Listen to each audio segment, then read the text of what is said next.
I used to think house sitting was the easiest job in the world. Stay in a nice home, feed a few pets, water the plants, watch some TV, and get paid for doing almost nothing. But I was wrong. I learned the hard way that sometimes a house carries things inside it that you cannot explain. Things that make you question what is real. This happened a few years ago. I had been house sitting for a family I knew pretty well. They traveled often for work and vacations. They had 4 cats. Each cat had its own personality. One was shy, one was loud, one was playful, and the last one just stared at you, like it was trying to figure you out. I loved cats, so for me it was an easy yes. I had done it a couple of times before without any problem. Feed them twice a day, clean the litter boxes, lock the doors, sleep in the guest room. That was it. Simple. The first few nights were normal. The cats were friendly. They followed me around. Sometimes they curled up on the couch while I watched TV. Sometimes they slept in the corner of the bed. I almost forgot I was in someone else's house. But on the 4th night, things began to change. It started small. I was in the kitchen, pouring myself a glass of water. The overhead light flickered, just for a second. Then it went back to normal. I shrugged it off. Old wiring, maybe. Not a big deal. But then the hallway light turned on by itself. I froze, glass in hand. I knew I hadn't touched the switch. The cats scattered like something had startled them. Their tails puffed up. Their ears went flat. That was strange, I thought. But again, I told myself there had to be an explanation. Maybe a timer. Maybe I accidentally brushed the switch. I turned the light off and went to bed. The next night, I was watching TV. The cats were all in the living room with me. Suddenly, the television shut off. The screen went black. I reached for the remote, thinking I had pressed something by mistake. But before my hand touched it, the TV came back on, full volume. Static. The cats hissed and bolted out of the room. My heart jumped into my throat. I scrambled to turn the power off. When I unplugged it from the wall, the screen went dark. I backed away, shaking. But within seconds, the TV flickered back on. It wasn't even plugged in anymore. The static hissed louder, like whispers buried under the noise. I stood frozen, unable to breathe, staring at the glowing screen. And then, it turned off. Just like that. The room went silent again. I didn't sleep that night. The final night I ever stayed in that house was the worst. My boyfriend came over to keep me company. I had told him about the TV. He laughed at first, but when he saw how pale I looked, he agreed to spend the night. We tried to distract ourselves, watched a movie, ate some snacks. The cats eventually calmed down and curled on the rug. Around midnight, we heard it. A sound that made my blood run cold. It was faint at first, like a soft whimper, but then it grew louder, clearer. A baby crying. The sound was coming from the basement. I froze on the couch. My boyfriend looked at me, wide-eyed. Neither of us moved. "Did you hear that?" I whispered. He nodded slowly. We stared at the basement door as the cries echoed up through the floorboards. My first thought was the cats. Maybe one of them was stuck down there. Maybe it just sounded like a baby, so I forced myself to stand. My legs shook with every step toward the door. I pulled it open. Darkness stared back at me. The cries were louder now, muffled, sad, like an infant left. Alone, I turned on the basement light. The bulb buzzed, dim, barely cutting through the shadows. I stepped down one stair, then another. The cries echoed all around me, bouncing off the concrete walls. "Hello," I called. My voice cracked.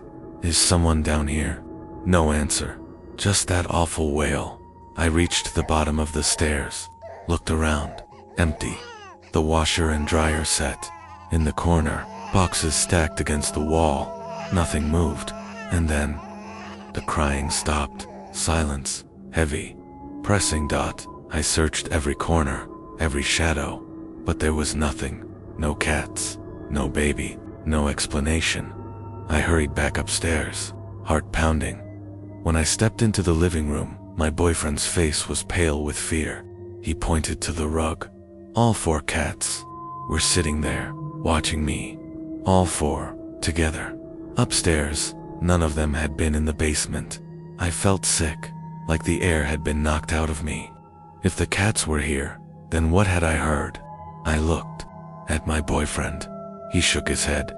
"I'm not staying another second," he whispered. Neither was I. We packed my things in minutes. The cats circled us, restless, like they knew something we didn't. I locked the door behind me and never looked back. The family asked me once if I could house sit again. I told them no. I didn't give a reason. I didn't have one I could explain, but I knew something was in that house, something that cried in the basement, something that played with the lights and the TV, something the cats could see, but I couldn't. And to this day, I still hear it sometimes. When the night is too quiet, that faint, distant sound, a baby crying from somewhere it should not be.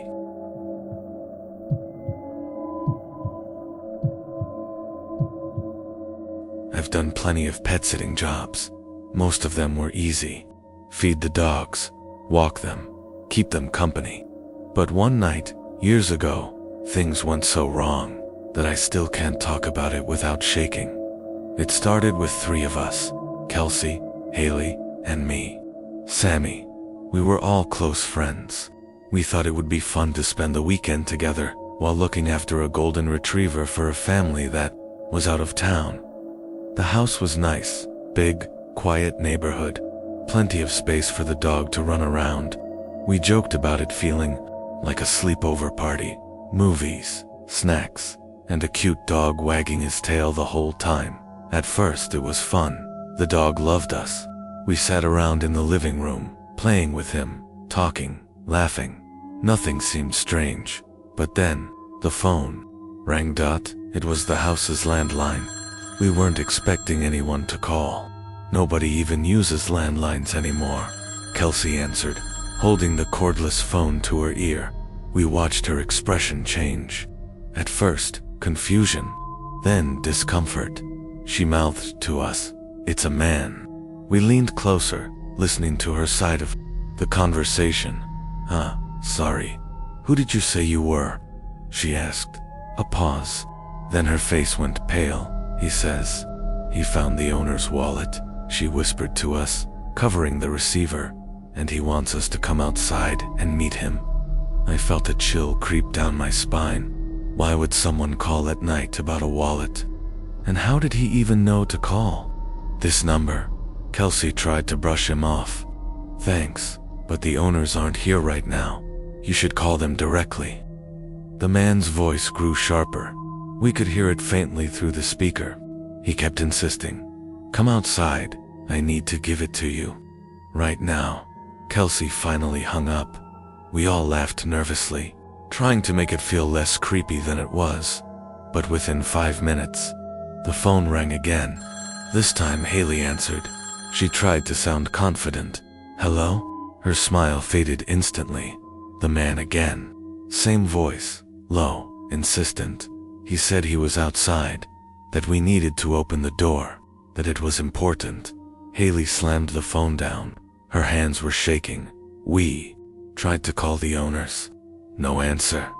Then Kelsey had an idea. She looked up the phone number on her cell. The result made our stomachs drop. That number had been disconnected. The service wasn't even active anymore, so how was someone calling us from it? We locked all the doors, closed the blinds, turned off most of the lights, and told ourselves it was probably just a prank. But the mood had shifted. The dog paced nervously, growling at the windows. We tried to distract ourselves with a movie, huddled together on the couch, trying to laugh, pretending everything was fine. An hour passed. We started to relax, and then I saw him. It happened so fast. I turned my head toward the kitchen, and there he was, a man, standing completely still. He wore all black, a hood, and a mask that covered his face. But what I remember most were his eyes blue, so bright they almost glowed in the dark. He was staring at us, not moving, not speaking, just staring. I couldn't breathe. For a long moment, none of us could. We sat frozen on the couch, while he stood in the kitchen, motionless. Finally, Haley whispered, "Oh my God." The man tilted his head slightly, like he was studying us then.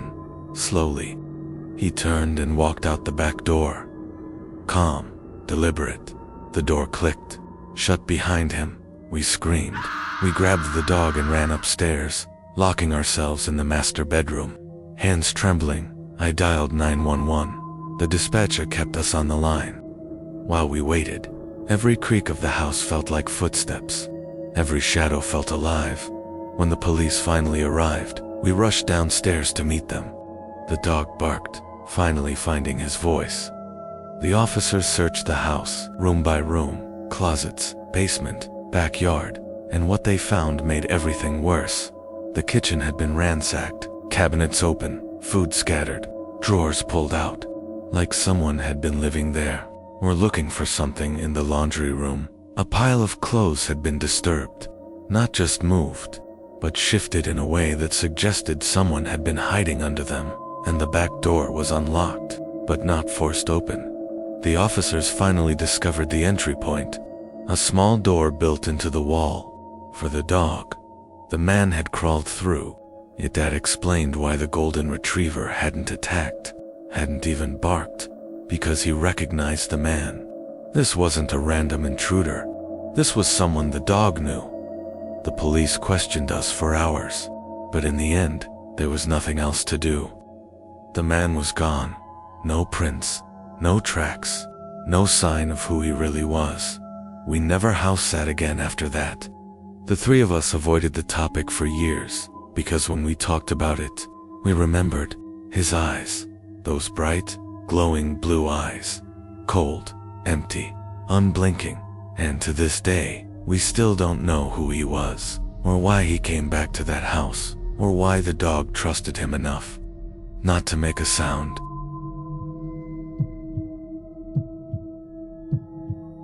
I used to think birds were harmless, colorful, noisy, annoying at times, but harmless. That was before the job with Ringo, the parrot that changed the way I look at silence, and shadows, and the people who own them. It was supposed to be easy. Money. A man named Jeremy contacted me through a pet-sitting app. He said he needed someone to look after his parrot and his cat while he was away for a few nights. The parrot was a big macaw named Ringo. Bright red feathers, huge beak, eyes that followed you everywhere. The cat was white, soft, and slow. Casper, the kind of cat that slept more than it moved. Jeremy seemed normal enough when I met him. Friendly, polite, a little nervous maybe. He gave me a tour of the house, showed me where the pet food was, how to cover Ringo's cage at night, what times Casper liked to eat. "Don't worry if Ringo talks in the middle of the night," he said casually. "He picks up random phrases. He might even say my name." I smiled and nodded. I'd heard parrots do that. It didn't sound strange. Not then. The first night was quiet. I fed the pets, watched some TV, played with Casper until he curled up on my lap. Ringo squawked a few times, but nothing unusual. By midnight, I was asleep in the guest room. Around 3 a.m., I woke up. I thought I heard footsteps upstairs, but I told myself it was just the house settling. Every old house makes sounds. I listened for a minute. Nothing else happened, so I went back to sleep. The second night was different, much different. I was lying in bed, scrolling on my phone, when I heard Ringo squawk loudly from the living room. At first, it was just noise. Then, clear words, "Daddy's home." My blood ran cold. I sat up. The house was dark, silent. "Daddy's home," Ringo cried again. This time louder, like he was greeting someone. My chest tightened. Jeremy was supposed to be miles away. No one should be here. I crept out of bed. The hallway light buzzed when I flicked it on. Casper darted past my legs and hissed toward the living room. That's when I saw it. A shadow, tall, human-shaped, standing in the corner of the living room. I froze. My mind refused to believe it. But my eyes knew what they saw. The figure didn't move, didn't speak, just stood there. Ringo flapped his wings, feathers rattling against the cage. He squawked again, "Daddy's home." And then, my phone buzzed. I nearly screamed. The vibration felt like thunder in my hands. A text message from Jeremy. "Don't worry if Ringo makes noise. He talks in the night. Totally normal." I stared at the message, then looked back at the living room corner. Empty. The shadow was gone. I wanted to leave right then, but I told myself I was imagining it. Exhausted, spooked by the bird, I locked the bedroom door, but I didn't sleep. The third night was worse. I was brushing my teeth when I heard it. A thump from upstairs. Jeremy had shown me the upstairs rooms. 2 bedrooms, a bathroom, all empty. He'd told me to stay downstairs, but the thump came again, followed by the sound of something dragging across the floor. Heavy, slow. Casper arched his back, hissing at the ceiling. His fur stood straight up. Ringo squawked in his cage. This time not playful, not cheerful, but low. Warning. I stared at the ceiling. Someone was walking above me. I grabbed my phone, texted Jeremy.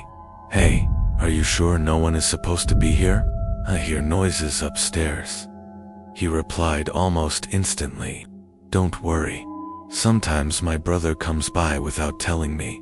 Probably him." But something about it felt wrong, too quick, too rehearsed. I texted again. "Your brother has a key. Number." Reply. That was the moment I decided to leave. I packed my bag in minutes. The pets circled me, restless, sensing my panic. I locked the door behind me and ran to my car. Only when I was halfway home did I let myself breathe again. I sent Jeremy one final text.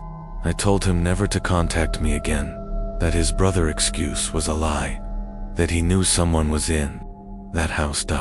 His only reply was short. "Thanks for looking after them." Cold, dismissive, like nothing had happened. When I got home, I dumped my bag on the floor, relieved to be out of that nightmare. But as I unpacked, my stomach dropped. One of my things was missing. A small silver necklace I always kept in the side pocket. Gone. Someone had gone through my bag while I was sleeping, while I was in that house, and they had taken it to this day. I don't know who was upstairs, or why Ringo cried "Daddy's home" when the house was supposed to be empty, or why Jeremy lied so easily. But I do know one thing. Someone was there, watching me, standing in the shadows, close enough to touch my things. And whenever I hear a parrot squawk now, my heart stops, because in my head, I still hear Ringo's voice, that cheerful, mocking tone, "Daddy's home."